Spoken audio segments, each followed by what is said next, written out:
புதிய யுகம் FM ஸ்டேஷனுக்கு ஆரம்பிச்சிருக்கீங்க. இனியவை இன்று வித் மீ அனந்தி என்பவரின் குட் மார்னிங் அண்ட் வணக்கம். வணக்கம். எவ்வளோ அமைதியாக வணக்கம் சொல்றீங்க, எவ்வளோ பாதம் வணக்கம் சொல்றீங்க. ஆனால் இந்த மாதிரியான ஒரு போஸ்டர் எவ்வளோ எரெக்டாக இருக்கும்போது நல்லா இருக்கு இல்லையா? எக்ஸாக்ட்லி, எல்லாமே கொஞ்சம் கம்ஃபர்டபுளாக இருந்தால் கொஞ்சம் நல்லா தான் இருக்கும். அது மட்டும் இல்லாமல் எல்லாம் பார்த்தீங்கன்னா இப்போ ரொம்ப கம்ஃபர்ட்டாக எதிர்பார்த்துட்டு இருக்காங்க. 3 மணி நேரம் உட்காந்து ஒரு சினிமா பார்க்குறோம் அப்படின்னாலே அது அவங்க வீட்டு பெட்டோட ரொம்ப கம்ஃபர்டபுளாக இருக்கணும் அப்படின்னு நினைக்கிறாங்க. ஸோ பார்த்தீங்கன்னா அந்த அளவுக்கு எல்லாத்துலேயுமே ஒரு கம்ஃபர்ட் லெவல் ஏன் எதிர்பார்த்துட்டு இருக்கோம்னா, நம்மளோட பாடி அதை கேட்குது. எங்கெல்லாம் நம்மளுக்கு ரொம்ப கம்ஃபர்டபுளாக மட்டும் இல்லாமல் ஈஸியாக இருக்கும், நம்மளோட லைஃப்பை ரொம்ப காம்ப்ளிகேட்டட் இல்லாமல் இருக்கும், அந்த மாதிரி வச்சுக்கணும் அப்படின்னு சொல்லிட்டு நம்ம பார்த்துட்டு இருக்கோம். ஆனால் இதெல்லாம் நம்மளுக்கு தெரிஞ்சு தெரியாமல் நிறைய விதத்தில் நம்மளுக்கு நிறைய காம்ப்ளிகேஷன்ஸ் பிரச்சனையை சேர்த்துட்டு இருக்கு அப்படிங்கிறத புரிஞ்சுக்க வேண்டிய ஒரு நாள் இது. ஆமாம், என்னதான் கம்ஃபர்டபுளாக இருந்தால் கூட 3 மணி நேரம் அப்படியே உட்காரலாம் தவறான ஒரு விஷயம் அப்படிங்கிறது இன்னைக்கு நம்ம வலியுறுத்த போகிறோம். அது மட்டும் இல்லாமல் நம்ம ஆஃபீஸில் 8 மணி நேரம் உட்காரமே, 8 மணி நேரம் இல்லைங்க, 8வது மணி நேரம் வீட்டுக்கு ஏஞ்சி போகும்போது திருப்பி அப்போ தான் ஒரு மெயில் அனுப்பி இன்னொரு வேலை வாங்குறாங்க. 9 மணி நேரம் போயிடுச்சுன்னு வச்சுக்கோங்க ஆஃபீஸ்லேயே. அங்கே பார்த்தீங்கன்னா சிஸ்டம் முன்னாடி உட்காந்துட்டு இருப்போம், நிறைய பேர் டெக்ஸ்ட் பண்ணுவாங்க, நிறைய விஷயத்தை பற்றி யோசிச்சுட்டு இருப்போம். இதெல்லாம் பண்ணிகிட்டே இருக்கும்போது அந்த சேரில் உட்காந்து நம்ம கஷ்டப்பட்டு வேலை செஞ்சுட்டு இருக்கோம் இல்லையா? ஆனால் அந்த ஸ்பைனல் கார்டுக்கு ஏற்படுற அந்த இன்ஜுரியெல்லாம் பற்றி ஒரு அவேர்னஸ் கொடுக்கலாம் தான் இன்றைக்கி வந்திருக்கும். ஆமாம், இன்னைக்கு ஸ்பைனல் கார்டு இன்ஜுரி அவேர்னஸ் டே அப்படிங்கிறது தான் இன்னைக்கான நாள். ஸோ இந்த ஸ்பைனல் கார்டு பற்றி நமக்கு ஒரு சில விஷயங்களாக தெரியும், ஆனால் அதுக்கான இன்ஜுரிஸ் அதை பற்றி அதுக்கப்புறமா என்ன விஷயங்கள் இருக்குது அப்படிங்கிறத பற்றி நமக்கு அவ்வளோவா தெரியாது. பொதுவாக சொல்லுவாங்க அங்கே மட்டும் அடிப்படக்கூடாது, அதாவது ஸ்பைனல் கார்டில் மட்டும் அடிப்படக்கூடாது, அப்படியே படுத்துருவாங்க, அது மாதிரி நிறைய பேர்லாம் சொல்லுவாங்க. அந்த மாதிரிலாம் இல்லைப்பா, நிறைய ட்ரீட்மெண்ட்ஸ்லாம் வந்திருக்கு, பார்த்துக்கலாம். ஆனால் எதுக்கு தேவையில்லாம் பிரச்சனையை வாங்கிட்டு அதுக்கப்புறம் ட்ரீட்மெண்ட்ஸ்க்கு போய் அதுக்காக டைம் ஸ்பெண்ட் பண்ணி அதுக்கு பதில் நிறையா நம்ம என்ஜாய் பண்ணிகிட்டே இருக்கலாம், லைஃப் எப்பவுமே சந்தோஷமாகவே இருக்கலாம் அப்படிங்கிறதுக்காக தான் இந்த நாளை பற்றி ஒரு அவேர்னஸ் கொடுத்து முடிச்சிடலாம் அப்படின்னு. ஆமாம், ஆனால் அந்த அவேர்னஸ் கொடுக்கறதுக்கு முன்னாடி கூட நம்ம முன்னாடி ஹெல்த்துக்கு தான் இம்பார்ட்டன்ட் கொடுப்போம். ஸோ அதனால நீங்கள் ஹாஸ்பிட்டலாம் போகணும் தான், அதனால செக்கப்புக்காக போனால் அது வேறு விஷயம். ஸோ முன்னாடியே போய் நீங்கள் ஹெல்த்தியாக இருக்கிறதுக்கு உங்கள் ஸ்பைனல் கார்டு ஸ்ட்ராங்காக இருக்கிறதுக்காக ஒரு யோகா பார்த்துடலாமா? பார்க்கலாம். அகத்தின் அழகு முகத்தில் தெரியும் என்பார்கள். அகம் என்பது நம்முடைய மனம்தான். உடல் அழகிற்கு காரணம் மனம், மன அழகிற்கு காரணம் உடல். இந்த 2 அழகையும் ஏற்படுத்தக்கூடிய ஒரு சில ஆசனங்களை தெரிந்து கொள்வோம். இன்று நாம் தெரிந்து கொள்ளக்கூடிய ஆசனம் உத்தான பாதாசனம். உத்தான பாதாசனம் என்பது படுத்த நிலையில் செய்யக்கூடிய ஒரு ஆசனம். எப்பொழுதுமே நாம் படுக்கும் பொழுது இடது பக்கமாக தான் திரும்பி படுக்க வேண்டும். இப்பொழுது இந்த ஆசனத்தை எவ்வாறு செய்ய வேண்டும் என்பதை தெரிந்து கொள்ளலாம். முதலில் நம்முடைய 2 கால்களை நேராக நீட்டி தரையில் அமர்ந்து கொள்ள வேண்டும். 2 காலை நேராக நீட்டிக்கோங்க. 2 கால் சேர்ந்து இருக்கணும்.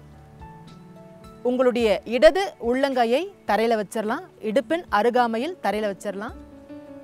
இப்போ வலது இடுப்பை லேசாக உயர்த்தி இடது இடுப்பில் சப்போர்ட் கொடுத்து உங்களுடைய வலது கையையும் கொண்டு தரையில் வச்சு அப்படியே இடது பக்கமாக சரிந்து படுங்க. இப்போ நேராக திரும்பி படுத்துடலாம்.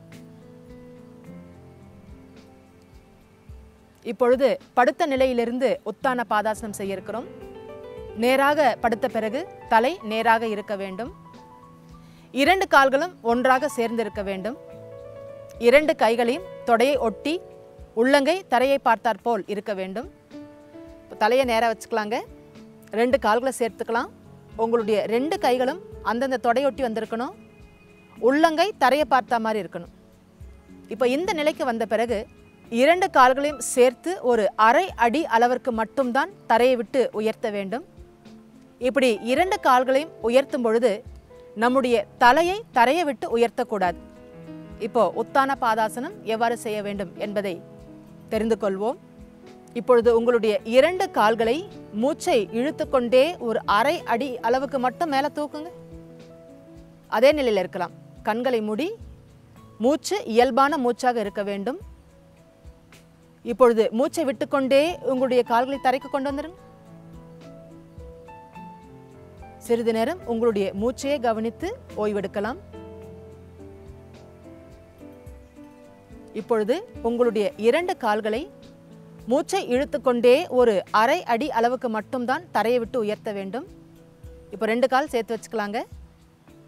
மூச்சை இழுத்துக்கிட்டே ரிலாக்ஸ்டாக உங்களுடைய 2 கால்களை ஒரு அரை அடி அளவுக்கு மேலே தூக்குங்க. அப்படியே இருக்கலாம்.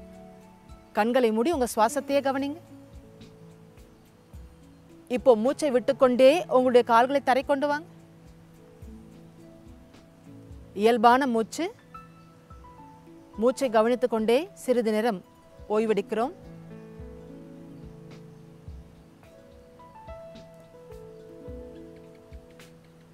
இதுதான் உத்தான பாதாசனம். இப்பொழுது உத்தான பாதாசனம் செய்யும் பொழுது கிடைக்கக்கூடிய நன்மைகளை தெரிந்து கொள்வோம். உத்தான பாதாசனம் செய்யும் பொழுது நம்முடைய வயிற்று பகுதியில் இருக்கக்கூடிய தசைகள் வலிமை பெறுகிறது.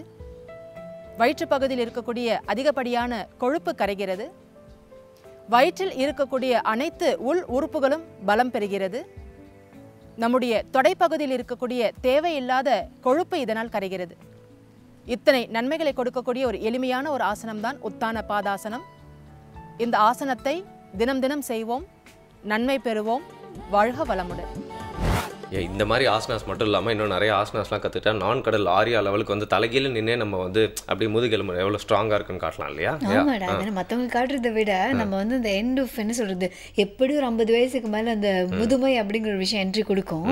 ஸோ அது என்ட்ரி கொடுக்கும்போது நம்ம அதை ஃபேஸ் பண்ணி நிற்கிறதுக்கு நம்ம கொஞ்சம் யூஸ்ஃபுல்லாக இருக்க வேண்டாமா? முதுமை அப்படிங்கிறது ஏன் இப்போ நிறைய பேர் அதை பற்றி பேச ஆரம்பிச்சிட்டாங்க அப்படின்னா, சின்ன வயசுல நிறைய பேருக்கு முதுமை மாதிரி ஃபீல் பண்ண வச்சிருது அப்படின்னு சொல்லலாம். அப்படி பார்த்தீங்கன்னா வந்து யார் இந்த விஷயங்கள், அதாவது நல்ல விஷயங்கள்லாம் ஃபாலோ பண்ணிட்டே இருக்காங்க அப்படின்னா அந்த குரூப்பில் அவங்க மட்டும் கொஞ்சம் தனியாக தெரிவாங்க. அவங்களால மட்டும் நிறைய விஷயங்கள் செய்ய வேண்டியிருக்கும், செய்ய முடியும். அவங்க கிட்ட தான் நிறைய பேர் ஹெல்ப்லாம் கேட்பாங்க. ஏன்னா அவங்களால தான் ஃபிசிக்கலி ஃபிட்டாக இருக்க முடியும், எல்லா விஷயங்களும் ரொம்ப ஈஸியாக செய்ய முடியும். அப்படிங்கிறனால அந்த மாதிரி பாயிண்ட் ஆஃப் டைமில் தான் நீங்கள் வந்து யோசிப்பீங்க, சின்ன வயசில் நம்ம நிறைய நல்ல விஷயங்களை ஃபாலோ பண்ணது வந்து எவ்வளோ நல்லது அப்படின்னு சொல்லிட்டு ஒரு சோஷியல் வெல்பீயிங்கை கொடுக்கும் நம்மளுக்கு. ஆமாம், அது மட்டும் இல்லை, அந்த ஏஜில் அதெல்லாம் பண்ணணும்னு சொல்லுவாங்களா, அதெல்லாம் கரெக்ட் தான். அதாவது இந்த குழந்தை எப்படி தவழணும், அதுக்கப்புறம் நடக்கணும் அப்படிங்கிறதுல எவ்வளோ நேச்சுரலாக இருக்கும். அதே மாதிரி வந்து இந்த ஸ்கூலில் அந்த ஏஜ்லலாம் வந்து கண்டிப்பாக வெளியில் போய் விளையாடணும், ஓடி விளையாடணும், அந்த மாதிரி விஷயங்கள்லாம் வந்து ரொம்ப பேசிக்கான விஷயங்கள். பட் அதெல்லாம் கூட ரீப்ளேஸ் ஆகும்போது இந்த மாதிரியான விஷயங்கள் என்ட்ரி கொடுக்க தானே செய்யும். பாருங்க, ஓடி விளையாடணும் அப்படின்னு சொன்னால் எனக்கே கொஞ்சம் கஷ்டமாயிடுச்சு. ஐயோ உட்கார வச்சுட்டாங்களே, எங்கேயாவது ஓடணும் போல இருக்கே அப்படின்னு சொல்லிட்டு ஓடி போயிட்டு வரீங்கன்னா ஒரு பிரேக் எடுத்துக்கலாம். பிரேக்கில் நான் ஓடி போயிட்டு அப்படியே மூச்சு வாங்கிட்டு வந்து இங்கே உட்காரணும். இந்த ஷோவில் வந்து என்னோட ஃபேஸ் வந்து கொஞ்சம் ஸ்வெட் ஆகி தெரியணும், நீங்கள் மட்டும் நல்லா தெரியணும். அதான் உங்கள் ஆசை. பிரேக் போயிடலாமே. போ புதியுகம் FM ஸ்டேஷனில் அது இனியாவை என்று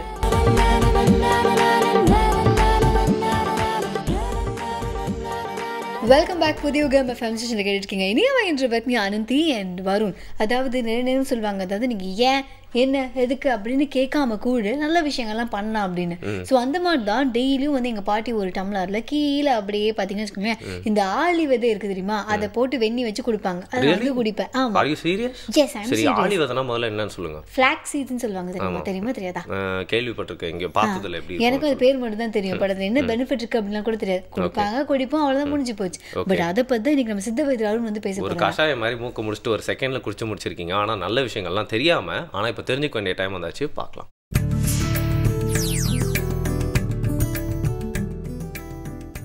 நலம் அன்புடன் பகுதியில் இன்றைக்கு நாம் பார்க்கக்கூடிய கடைச்சரக்கு ஆளி விதை. இந்த ஆளி விதையை எதற்கு பயன்படுத்தலான்னு கேட்டிங்கன்னா, குடலை வலுப்படுத்தக்கூடிய முக்கியமான பொருட்கள் இந்த ஆளி விதை. குடலை வலுப்படுத்தணும்னு சொல்லும்போது கழிச்சல், எந்த வகையான கழிச்சலாக இருந்தாலும் சரி, அது அஜீரண கழிச்சலாக இருந்தாலும் சரி, இல்லை சீத கழிச்சலாக இருந்தாலும் சரி, இல்லை சரியாக கழிச்சலாக இருந்தாலும் சரி, கழிச்சலை போக்கக்கூடிய முக்கியமான ஒரு பொருள் வந்து இந்த ஆளி விதை. உடலுக்கு வலுவை தரும், இளைத்த உடலை தேற்றும், பெண்களுக்கு கர்ப்பிணிகளுக்கு, அதாவது குழந்தை பெற்றவர்களுக்கு வரக்கூடிய பால் குறைபாடு அதை குறைத்து அந்த சரியாக்கி பாலை சுரப்பிக்கும், விந்தணுக்களை பெருக்கும், இளைத்த உடலை தேற்றும், இடுப்பு வலியை குறைக்கும் போன்ற பல நல்ல விஷயங்கள் வந்து இந்த ஆளி விதையில் இருக்குது.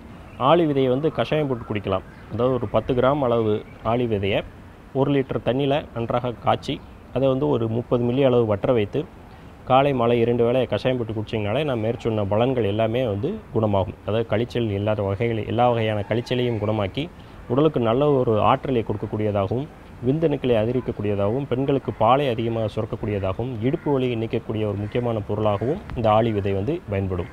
இன்னும் இந்த ஆளி விதையை வந்து நம்ம பவுடர் பண்ணதை அது சூரணம்னு சொல்லுவோம். அதோட சர்க்கரையை சேர்ந்து சாப்பிடலாம். சர்க்கரைன்னு சொல்லும்போது நாட்டு சர்க்கரையை நம்ம வந்து பயன்படுத்துறது நல்ல நலம் பயக்கும். அந்த நாட்டு சர்க்கரையும் இந்த ஆளி விதை பொடியும் கலந்து பயன்படுத்தும் போது அஜீரணத்தினால் வரக்கூடிய எல்லா பிரச்சனைகளுமே சரியாகும். வயிற்று எரிச்சல், வாந்தி, அஜீரண கழிச்சல், இது எல்லாமே குணமாக இருக்கிறது. சர்க்கரையோடு சேர்ந்து இந்த ஆளி விதை பொடியை வந்து நம்ம பயன்படுத்தலாம். லேகியமாக கிண்டியும் சாப்பிட்லாம். ஆளி விதையோட நெய், பால் இதெல்லாம் சேர்த்து நம்ம லேகியமாக சர்க்கரை எல்லாம் சேர்த்து லேகியமாக கிண்டி சாப்பிடும்போது முக்கியமாக இடுப்பு வந்து வலி வந்து குணமாகும். பெண்களுக்கு நன்றாக பால் சுரக்கும். அதாவது குழந்தை பெற்ற பின் பால் சில பேருக்கு கம்மியாக இருக்கிற மாதிரி ஃபீல் பண்ணுவாங்க. அவங்களுக்கு இந்த ஆளி விதை லேகியமாக நம்ம செஞ்சு கொடுத்தோம்னாலும் நல்ல குணம் கிடைக்கும். இன்னும் முக்கியமாக இன்றைக்கி இருக்கக்கூடிய பிரச்சனை பார்த்திங்கன்னா கல்லீரலில் ஏற்படக்கூடிய கொழுப்பு படிவு. நம்ம சாப்பிட்ற தவறான உணவு பழக்கங்கள், மது அருந்துதல் போன்ற பழக்கத்தினால யாருக்கு இன்றைக்கி ஸ்கேன் எடுத்து பார்த்தாலும் லிவரில் வந்து கொழுப்பு படிஞ்சிருக்கு அப்படின்னு சொல்லுவாங்க. அந்த கல்லீரலில் ஏற்படக்கூடிய கொழுப்பு படிவை நீக்குவதற்கும் இந்த வந்து ஆளி விதை வந்து பயன்படும்.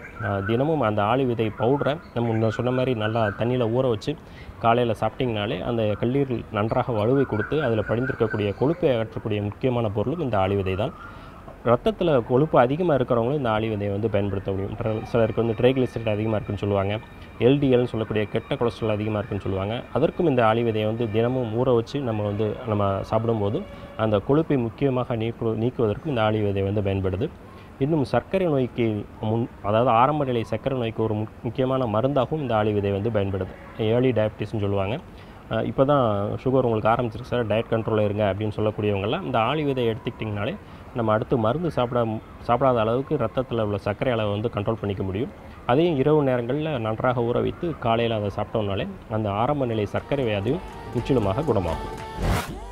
நம்மளுக்கே தெரியாமல் நிறைய ஜூஸ்க்கெலாம் நம்ம வந்து அடிமையாக இருப்போம் அப்படின்னு சொல்லலாம் இல்லையா? அப்படி தான் பார்த்தீங்கன்னா எனக்கு பிடிச்ச ஒரு விஷயம் வரப்போது. ஃப்ளாக்ஸ் சீடோட நன்மைகள்லாம் சொல்லிட்டு இருக்கும் போதே என்னோட மனம் வந்து அப்படி கொஞ்சம் திசை திரும்பி இதோட பக்கம் வந்து போயிடுச்சு அப்படின்னு கூட சொல்லலாம். தெரியுமா?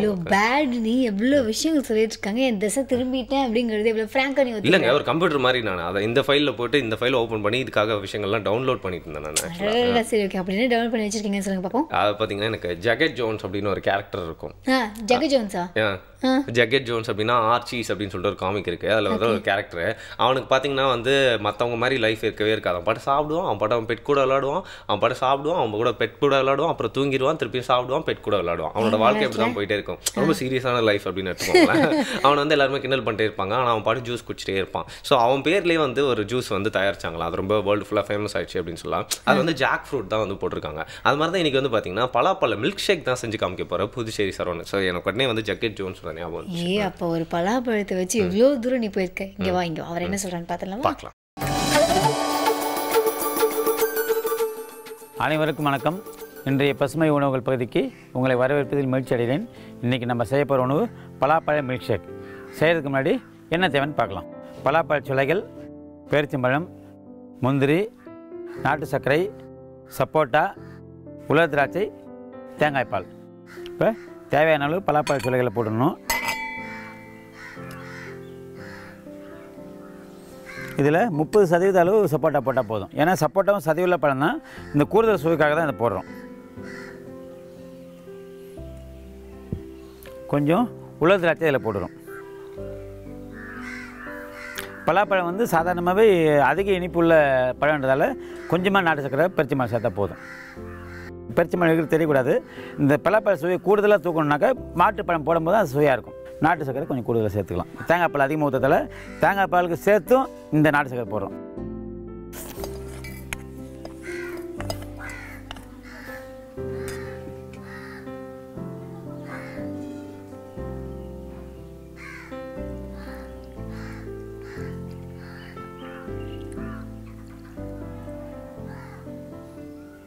நம்ம எவ்வளோ தேங்காய் பால் சேர்க்குறோமோ அவ்வளோ லிக்விடாக வந்துடும், ரொம்ப சுவையாக இருக்கும்.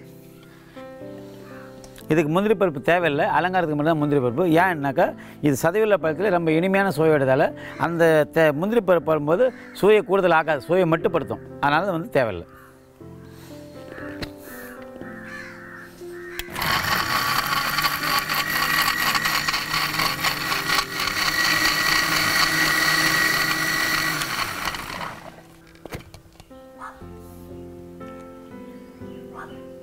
இப்போ சுவையான பலாப்பழ மில்க் ஷேக் தயாராக இருக்குது. இப்போ சுவையான பலாப்பழ மில்க் ஷேக் தயாராக இருக்குது. அலங்காரத்துக்கு திராட்சை, முந்திரி பருப்பு எதனால் போட்டுக்கலாம், பிஸ்தா போட்டுக்கலாம். இது குழந்தைகள், பெரியவர்கள் எல்லாருமே விரும்பி சாப்பிடக்கூடிய வகையில் ரொம்ப சுவையாக இருக்கும். இது பலாப்பழம் இயற்கையிலே இனிப்பு சுவை உள்ளதால் இந்த வந்து குழந்தைங்களை குடிக்கும்போது ரொம்ப விரும்பி சாப்பிடுவாங்க. அது வந்து நேரடி பலாப்பழ டேஸ்ட்டை விட இதுமாரி மாற்றி கொடுக்கும்போது கூடுதல் சுவையோடு இருக்கும். இது ரொம்ப நல்ல உணவு. வேறு ஒரு நல்ல பசுமையான உணவோட அடுத்த நிகழ்ச்சி சந்திக்கலாம். நன்றி. இனிமேல் பலாப்பழத்தை பற்றி பேசினா உனக்கு யார் ஞாபகம் வருவா? இல்லை ஜக்கெட் ஜோன்ஸ்லாம் இல்லை, இங்கே நம்ம நெய்வேலி பக்கம் போனாலே பலாப்பழம் கிடைக்குது அப்படின்னு ஊருக்குள்ளே பேசிக்கிறாங்க. அங்கேருந்து வாங்கிட்டு வந்து நம்ம வந்து ஒரு மில்க் ஷேக்கை பண்ணிடுவோம். ஆமாம், அது மில்க் ஷேக்லாம் பண்ணி காமிச்சிருக்கிற புதுச்சேரி சரவணன். ஸோ இனிமேல் வேற எங்கேயும் நீ போய் பலாப்பழத்தை பற்றி பேசினா புதுச்சேரி சரவணன் ஒருத்தர் இருக்காருங்க, அவர் என்ன பண்ணுவாருன்னு அப்படின்னு தான் நீ பேசணும். ஓகேவா? அதாவது என்னை பற்றி பெருமையாக பேசவே கூடாது. பாருங்களேன், இந்த பலாப்பழத்தில் ஒரு மகிமை என்னன்னா, இந்த மேங்கோவில் மில்க் ஷேக் பண்ணால் நான் மட்டும் தான் குடிக்க முடியும், ஆனால் அந்த பலாப்பழத்தில் மில்க் ஷேக் பண்ணால் நம்ம ஹோல் டீமே குடிக்கலாம் இல்லையா? ஆமாம், அது வந்து நல்லா இருக்கும்டா, அது வேற சூப்பராக இருக்கும். அதுக்குள்ள இருக்க விஷயங்கள்லாம் ஒரு குழம்புல வேலை போடுவாங்க. So it is a yummy fruit actually. Okay, இந்த மாதிரி நல்ல விஷயங்கள்லாம் நிறைய பேருக்கு தெரியல, நம்ம தானே எடுத்து சொல்லணும். பிரேக் விட்டு அதுக்கப்புறம் எடுத்து சொல்லுவோம். புதிய யுகம் FM ஸ்டேஷன்ல இது இனியவை இன்று.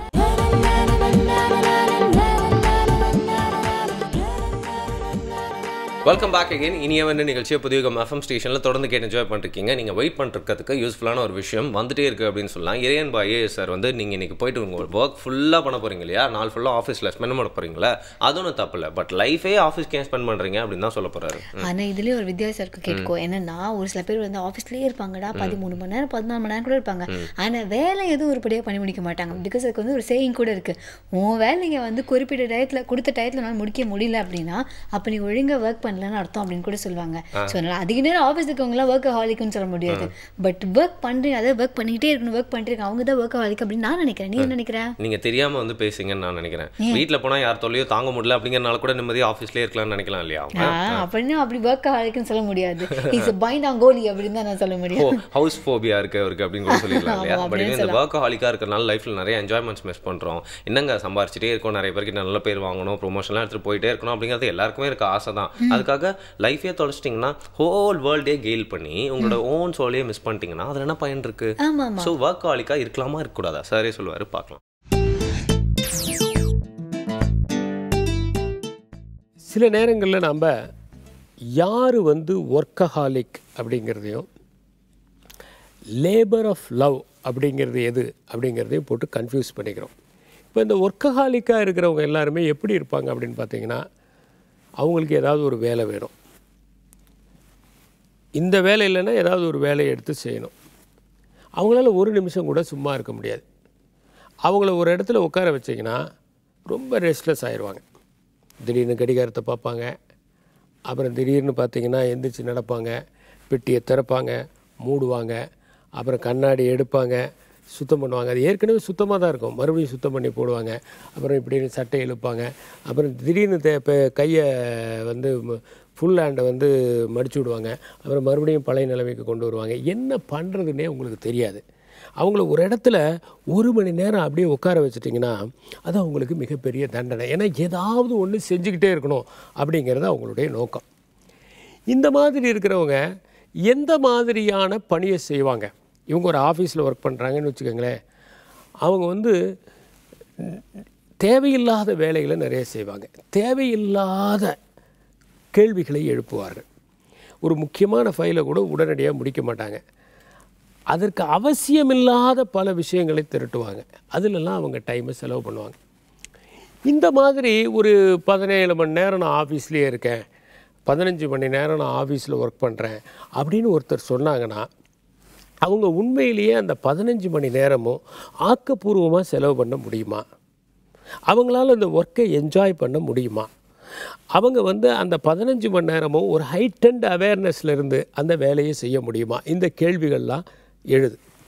ஒர்க்கஹாலிக்காக இருக்கிறவங்க என்னென்னாக்க, அவங்க மட்டும் துன்பப்படுறது இல்லாமல் அவங்கள சார்ந்தவங்களையும் துன்பப்பட வைப்பாங்க. தேவையில்லாமல் எல்லாரையும் ஆஃபீஸில் இருக்க சொல்லுவாங்க, 8 மணி 9 மணி 10 மணின்னு. அப்புறம் பார்த்திங்கன்னா கீழே இருக்கிறவங்கள வேலை செய்ய சொல்லிவிட்டு அது எல்லாமே சரியில்லை மறுபடியும் செய்யுங்க அப்படின்னு சொல்லுவாங்க. இதெல்லாம் இந்த ஒர்க்கஹாலிசத்தினுடைய வேலைகள். இது மட்டும் இல்லாமல் என்ன ஆகுனா, ஒரு ஸ்டேஜில் என்ன ஆகுனா, இந்த ஒர்க்கஹாலிக்ஸ் என்ன பண்ணுவாங்கன்னா ஒரு மனநிலையை வளர்த்துக்குவாங்க. உலகத்திலேயே அவங்க மட்டும்தான் வேலை செய்கிறதாகவும் மற்றவங்க யாருமே வேலையே செய்கிறதில்ல அப்படிங்கிற மாதிரி ஒரு மனநிலையை வளர்த்துக்குவாங்க. அதனால் என்னென்னா எல்லார் மேலேயும் எரிஞ்சு விடுவாங்க. யாருமே சரியில்லை, I am okay, you are not okay அப்படிங்கிற அந்த மனநிலைக்கு அவங்க வந்துடுவாங்க. இன்னொரு பக்கம் பார்த்திங்கன்னா labour of love. Labour of லவ்னு சொல்கிறது வந்து ஒரு காலகட்டத்தில் பார்த்திங்கன்னா எப்படின்னா, காசு வாங்காமல் செய்கிறது தான் லேபர் ஆஃப் லவ். இப்போ வந்து லேபர் ஆஃப் லவ் வந்து ஆஃபீஸில் பாசிபிள் இல்லை. நான் சம்பளம் வாங்காமல் வேலை செய்கிறேன் அப்படின்னு நான் சொல்ல முடியாது. ஆனால் லேபர் வித் லவ் இருக்கலாம் இல்லையா, அது ஒரு அன்போடு அந்த பணியை செய்கிறது, மகிழ்ச்சியோடு அந்த பணியை செய்கிறது. இதுக்கும் ஒர்க்கஹாலிசத்துக்கும் என்ன வித்தியாசம்னா, இப்போ இந்த ஒர்க்கஹாலிக்கு வந்து ஒரு 10 மணி நேரத்தில் செய்கிற வேலையை இந்த வந்து மகிழ்ச்சியோட வேலை செய்கிறவங்க இருக்காங்களே அவங்க வந்து 2 மணி நேரத்தில் செஞ்சுருவாங்க. ஏன்னா அவங்க என்ஜாய் பண்ணி செய்கிறாங்க. இது மாதிரி யாரெல்லாம் மகிழ்ச்சியோட வேலை செய்கிறாங்களோ அவங்க என்னென்னா அவங்கள சுற்றி அந்த மகிழ்ச்சி வட்டத்தை ஏற்படுத்திடுவாங்க. அந்த வட்டத்துக்குள்ளே வர்ற எல்லாருமே மகிழ்ச்சியாக தான் இருப்பாங்க. இப்போ வந்து உழைப்பு போதை இருக்கிறவங்க இருக்காங்களே அவங்க வந்து கொஞ்ச நாள் கழித்து என்னென்னா ஒரு மனநோயாளி மாதிரி ஆயிடுவாங்க. ஆனால் மகிழ்ச்சியோடு வேலை செய்கிறவங்க இருக்காங்களே அவங்க வந்து மனநோயாளிகளையும் குணப்படுத்துவார்கள். வேலையே செய்யக்கூடாது அப்படின்னு முடிவு பண்ணிவிட்டு ஒருத்தர் ஆஃபீஸ்க்கு வந்தானா கூட இந்த மகிழ்ச்சியோடு பணியாற்றுகிறவர்கள் என்ன பண்ணுவாங்கன்னா அவங்கள மாற்றி அவங்களும் பணியை என்ஜாய் பண்ணுற மாதிரி பண்ணி அவங்களையும் தன் பக்கம் இழுத்து கொண்டு அந்த நிறுவனத்தினுடைய மேம்பாட்டுக்கு அவர்கள் உழைப்பார்கள். ஆனால் இந்த பணிப்போதை கொண்டவர்கள் இருக்காங்களே அவங்க என்ன பண்ணுவாங்க, தொடர்ந்து குற்றம் சுமத்துகிற காரணத்தினால நல்லா வேலை செய்கிற ஆளுகளை கூட ஒரு மாதிரி பண்ணிடுவாங்க. இவங்களை நீங்கள் சந்திக்கலாம், சில டைமில் பார்க்கலாம். இவங்க பார்த்தீங்கன்னா ட்ரெயினில் நம்மளோட ட்ராவல் பண்ணுவாங்க, அப்போ தான் லேப்டாப்பில் எப்போ பார்த்தாலும் எதையோ போடுவாங்க, அதை பண்ணுவாங்க, இதை பண்ணுவாங்க, வெளியே யார் வந்தாலும் பார்க்க மாட்டாங்க, யாரோடையும் பேச மாட்டாங்க. இந்த மாதிரி இருக்கிறவங்கள பார்க்கலாம் நீங்கள். இவர்கள் எல்லோருமே சின்ன வயதிலேயே முதிர்ந்து போய் விடுகிறார்கள். அவங்கக்கிட்ட அந்த எக்ஸுபரன்ஸ் இருக்காது, அந்த யூத்தினுடைய அந்த எக்ஸுபரன்ஸ் இருக்காது. ஆனால் யார் மகிழ்ச்சியாக ஒரு வாழ்க்கையை ஒரு பாடலாக நினச்சி செய்கிறாங்களோ அவங்களுடைய வாழ்க்கை எப்போதும் இனிமையாக இருக்கும். அவர்களோடு பணியாற்றுகிறவர்களுடைய வாழ்க்கையும் இனிமையாக இருக்கும். எனவே பணியை போதையாக எண்ணாமல் அதை மகிழ்ச்சியாக எண்ண கற்றுக்கொள்வோம். நன்றி, வணக்கம். சொல்ல சொல்ல என் மைண்டுக்குள்ளே பல விஷயங்கள்லாம் அப்படியே ட்ராவல் பண்ணிட்டு இருந்ததுடா. ஃபார் எக்ஸாம்பிள், நம்ம ஊர் டிராஃபிக்கில் நம்ம வந்து ஒரு நார்மலான வண்டி ஓட்டுறதுக்கே அவ்வளோ கஷ்டமாக இருக்கும். ஓகேவா, இருக்கிறதுலே காஸ்ட்லியஸ்ட் காராக பார்த்து ஓட்டிகிட்டு இருப்பாங்க. ஆனால் அதுலேயும் பார்த்தீங்கன்னா அவங்க ஓட்ட மாட்டாங்க. அவ்வளோ காசு கொடுத்து அந்த கார் வாங்கி என்ன பிரயோஜனம், பக்கத்தில் உட்காந்து லேப்டாப்பில் அப்படியே கண்ணாடி போட்டு டிங் அப்படின்னு பார்த்துட்டு இருப்பாங்க. எக்ஸாக்ட்லி. அவங்க முகத்தில் ஒரு பிம்பிள் வந்தால் கூட கவலைப்பட மாட்டாங்க. பட் கார் மேலே ஏதாவது குட்டியாக விழுந்துருச்சுன்னா கூட கியோ துடைக்கணுமே அப்படின்னு சொல்லிட்டு மைண்டெல்லாம் அது மேலேயே இருக்கும். ஸோ நம்மளோட ஆசை, நம்மளோட ஹார்ட்டை எங்கே வைக்கிறோம் அப்படிங்கிறது ஒரு முக்கியமான விஷயம் இல்லையா? ஆமாம், இல்லை இவ்வளோ நீங்கள் வேலை பார்த்தீங்க, இவ்வளோ சம்பாதிச்சேன், அதனால ஒன்று வாங்கிட்டேன், அவ்வளோதான். ஆனால் அதுலேருந்து என்ன கிடைச்சது அப்படின்னு பார்த்தா ஒன்றுமே இருக்காது. ட்ரூ. உங்கள் ஆஃபீஸில் நீங்கள் எவ்வளோதான் ஒர்க் பண்ணாலும் நீங்கள் எப்படா ரிட்டையர்ட் ஆகி வேறு ஆஃபீஸ்க்கு போவீங்க, அவங்களோட இடத்த வந்து வேறு யாராவது பிடிக்கல இருந்தால் எல்லாருமே வெயிட் பண்ணிருப்பாங்க. இதுதான் சிஸ்டம், இதுதான் வேர்ல்டு. ஸோ இதில் நம்மளுக்கு என்ன தேவை, நம்மளுக்கு என்ன நல்லது, நம்மளுக்கு என்ன கெட்டது அப்படிங்கிற நம்ம புரிஞ்சுக்கிட்டு வேர்ல்ட்லேருந்து நம்ம எடுத்துக்கணும்னு சொல்லலாம் இல்லையா? ஆமாம். ஆனால் இந்த மாதிரி நம்ம பேசிக்கிட்டே போவோம். ஓகேவா, நமக்குள்ள நம்ம காம்படிஷன் வேறு இருக்கும். ஆனால் இந்த இடத்துல ஒரு பிரேக் எடுத்துக்கலாம். ஆனால் அதுக்கு முன்னாடி அதுக்கப்புறமா யார் வர போகிறாங்க அப்படிங்கிற இம்பார்ட்டன்ட் விஷயம். இன்னைக்கு வந்து ஸ்பைனல் கார்டு இன்ஜுரி அவேர்னஸ் பற்றி நிறைய விஷயங்கள் பேச போகிறோம்ல. ஸோ அந்த டேக்காக வந்து ஒரு சூப்பரான டாக்டர் நம்ம கிட்ட பேச போகிறாரு. ஸ்பைனல் கார்டு பற்றி எல்லாருக்கும் ஒரு சந்தேகம் இருக்குங்க. ஏன்னா எல்லாருக்கும் ஒரு குட்டி குட்டி ப்ராப்ளம் கூட இருக்கிறதுக்கு வாய்ப்பு இருக்கான். ஏன்னா லைஃப் ஸ்டைல் அப்படி மாறிடுச்சுல. ஸோ எல்லாருக்குமே ரொம்ப பயனான விஷயமா இருக்கும் அப்படின்னு தான் இந்த டேவை செலக்ட் பண்ணியிருக்கோம். ஸோ இப்போ பேசிடலாம் ஒரு பிரேக் எடுத்துட்டு. புதியுகம் FM ஸ்டேஷன்ல இது இனியவை என்று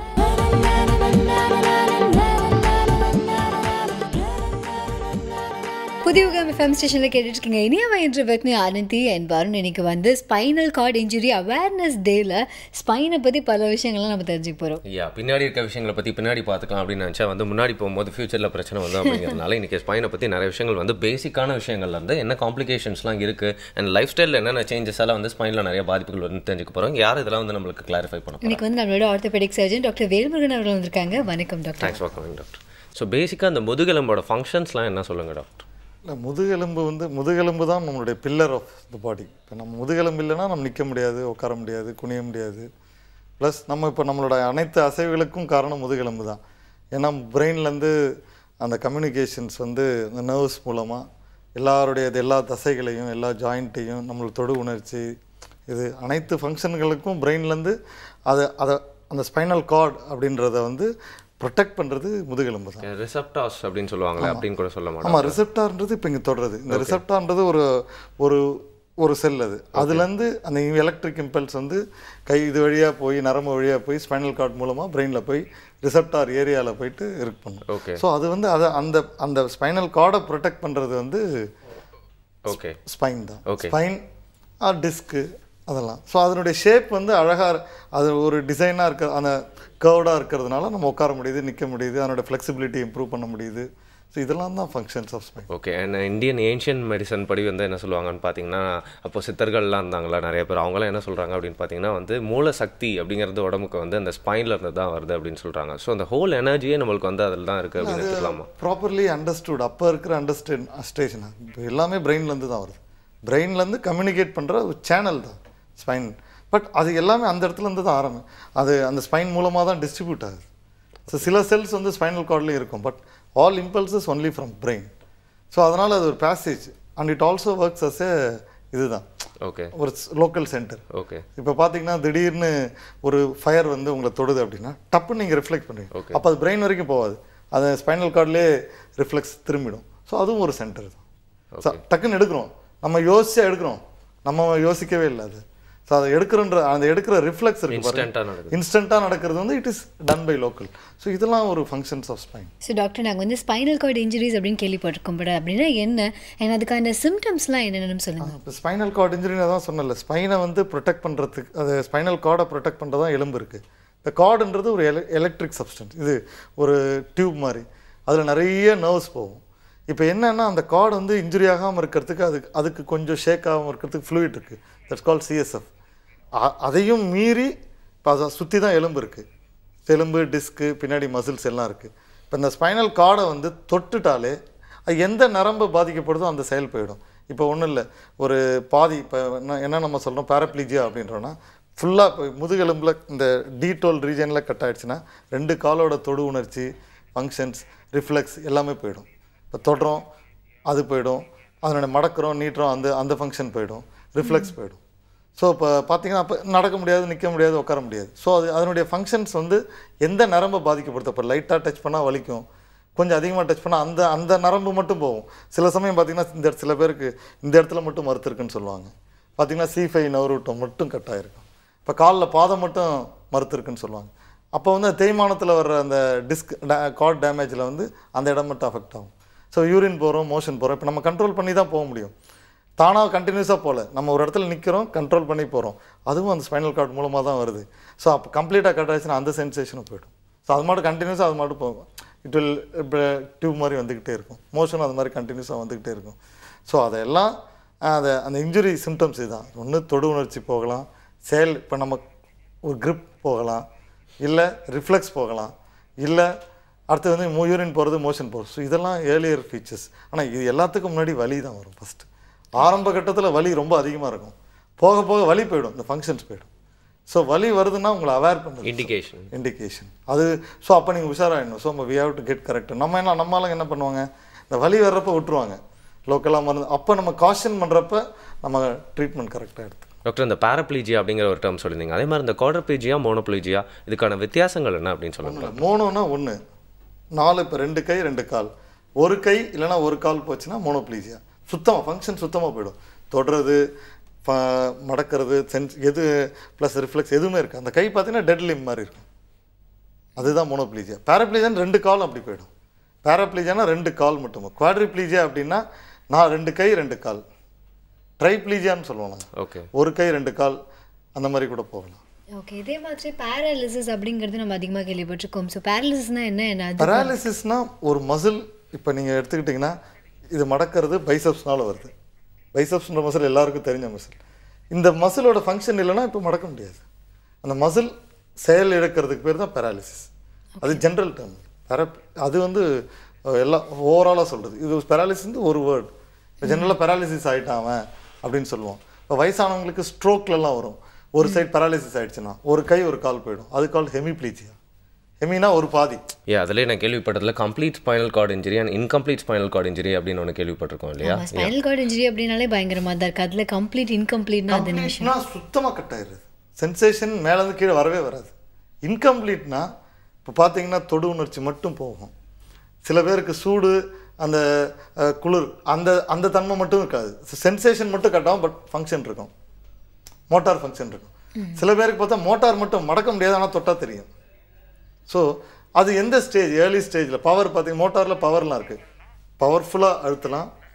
ஸ்டேஜ் 1 ABCன்னு இருக்குது. ஸோ அது அந்த பவர் மட்டும் கம்மியாகும்.